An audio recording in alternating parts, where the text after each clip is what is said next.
उत्तराखंड में अधिकारियों पर हुई अब तक की सबसे बड़ी कार्रवाई पर हर कोई मुख्यमंत्री धामी की प्रशंसा कर रहा है।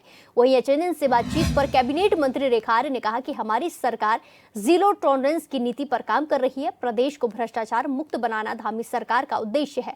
इसके अलावा विभिन्न खेलों में खेल प्रशिक्षकों की कार्य अवधि को 1 साल बढ़ाए जाने पर उन्होंने कहा कि इससे हमारे खिलाड़ियों को अपने खेल को निखारने में मदद मिलेगी।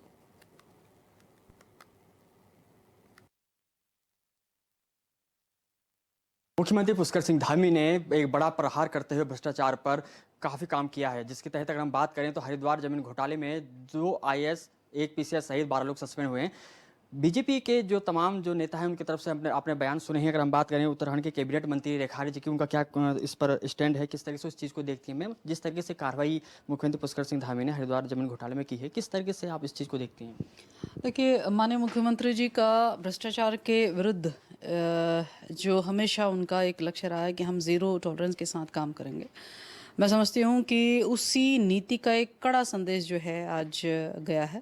निश्चित रूप से उनके आदेश के अनुरूप मुझे ऐसा लगता है कि जिस प्रकार से 2 आईएएस और 1 पीसीएस अधिकारी सस्पेंड हुए हैं, मुझे लगता है कि हिस्ट्री में, उत्तराखंड की हिस्ट्री में शायद इतनी कठोर कार्रवाई पूर्व में कभी नहीं की गई होगी जितनी कठोर कार्रवाई माननीय मुख्यमंत्री पुष्कर सिंह धामी जी ने भ्रष्टाचार पे किया है। मुझे लगता है कि जो ये देवभूमि है उसको देवभूमि बरकरार रखना और देवभूमि में उत्तराखंड के हर नागरिक का जो 1-1 रुपया हर नागरिक के लिए समर्पित है, वो उनके लिए समर्पित रहने का जो भाव है वो मुझे लगता है उनके इस निर्णय में दिखता है।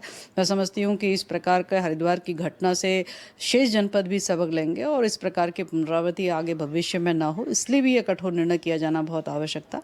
माननीय मुख्यमंत्री जी बहुत बधाई के पात्र है और मैं समझती हूँ कि उत्तराखंड जो है वो ज़ीरो टॉलरेंस के साथ आगे भी इसी प्रकार से माननीय मुख्यमंत्री धामी जी के नेतृत्व में काम करता रहेगा।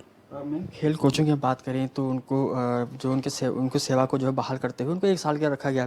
इससे उनका मनोबल कितना बढ़ेगा? जो खेल के प्रति जो लोग खिलाड़ी जो हैं जो तैयार हो रहे हैं, जो सरकार की योजना भी है, आपके खुद उसके लिए एक महत्वाकांक्षी हाउस में काम कर रहे हैं, तो आप कितना फ़ायदा उसको आने वाले समय में देखेंगे? देखिए, खिलाड़ी बगैर प्रशिक्षक के मैं समझती हूँ कि औचित्य नहीं बनता है। हमारे खिलाड़ी चाहे वो नौनिहाल हो, हमारे खिलाड़ी चाहे प्रोफेशनल हो, उनको प्रशिक्षक की आवश्यकता रहती है। खेल मैदान में यदि हमारे प्रशिक्षक नहीं होंगे तो निश्चित रूप से भविष्य के खिलाड़ी तैयार भी नहीं हो पाएंगे और इसलिए हमारे लिए बहुत आवश्यक था कि हमारे जो खेल प्रशिक्षक हैं वो उनकी निरंतरता जो है वो बनी रहे। बीच में बजटीय उपलब्धता न होने के कारण कई डीएसओज ने खेल प्रशिक्षकों को नहीं रख पाए थे, जिस पर मेरे संज्ञान में आने पर पहल की गई और आज कहते हुए बेहद प्रसन्नता है कि उनकी निरंतरता को बरकरार रख दिया गया है। और निश्चित रूप से अब हमारे जो नौनिहाल हमारे खिलाड़ी होंगे अथवा हमारे प्रोफेशनल खिलाड़ी होंगे, उनको उनके प्रशिक्षक भी मिलेंगे और प्रशिक्षकों को भी जो वो लगातार 1 वर्ष से विभाग में सेवाएं दे रहे थे और उन्होंने राष्ट्रीय खेल में इतना बड़ा सहयोग करा था, मुझे लगता है उनका भी मनोबल अब ऊंचे मनोबल के साथ में वो काम करेंगे।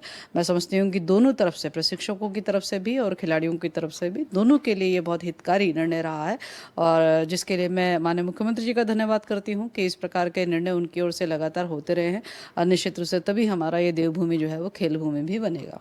थैंक यू, धन्यवाद।